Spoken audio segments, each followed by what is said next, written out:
Sir ఒకటి అంటే వాస్తవానికి గ్యాగ్ ఆర్డర్ తెచ్చుకున్నారు కాబట్టి దీని మీద లోతుగా ప్రస్తావించట్లేదు కానీ బిఆర్ నాయుడు గారి అంశం, ఆ వీడియో అంశం చాలా సింపుల్ గా ఫుల్ స్టాప్ పెట్టేశారు ఆ తక్కువ టైంలో. ఇప్పుడు సింపుల్ అండి. పృథ్వీరాజ్ విషయంలో సోషల్ మీడియాలో గొడవ అయింది తప్పించి ఎవడు పట్టించుకున్నాడు? కానీ జనంలో అది మైండ్లో పడిపోయింది ఇష్యూ. ఓ పృథ్వీరాజు, అంబటి లేకపోతే ఓ గోరంట్ల మాధవ్, లేకపోతే అవంతి శ్రీనివాసు, వీళ్ళ మాటలు ఏమి వాళ్ళేమి ఎవడన్నా ఉరేశాడా, ఎవడన్నా అరెస్టులు చేశారా? అసలు అందులో రాలేదు. పృథ్వీరాజ్ గారు ఒక రకంగా ఒక కోణంలో బెటర్ ఏమో, ఆయన రాజీనామా చేసి తప్పుకున్నారు. ఆయన కొంచెం నైతికత ఉన్నట్టుంది పాపం. ఇక్కడ నైతికత అంటే మేమేం మాట్లాడితే అదే నైతికత అని భావించేవాళ్ళు వీళ్ళు.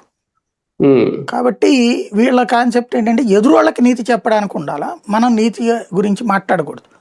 మాట్లాడితే బూత్ అవుతుంది. వాళ్ళు దాన్ని ఏమంటారు, ఆకాశం నుంచి ఊడిపడ్డటువంటి ఉద్దండ ప్రబుద్ధులు. వాళ్ళు ఏం చేసినా కూడా దైవ కార్యం. అలాగా చేసినటువంటి పరిస్థితుల్లో దాన్ని ఆ కోణంలో నుంచి చూసి మనం కూడా మోటివేట్ అవ్వాలని చెప్తున్నారు. అది అంటే చంద్రబాబు నాయుడు గారు ఇంక ఈ విషయంలో సైలెంట్ అయ్యారా కావాలని? దాని మీద మాట్లాడే తెలుగుదేశం ఓన్ చేసుకోలేదు, ప్రభుత్వం డిజోన్ చేసుకోలేదు. తెలుగుదేశం సోషల్ మీడియా ఏమీ నెత్తినేసుకోవట్లా.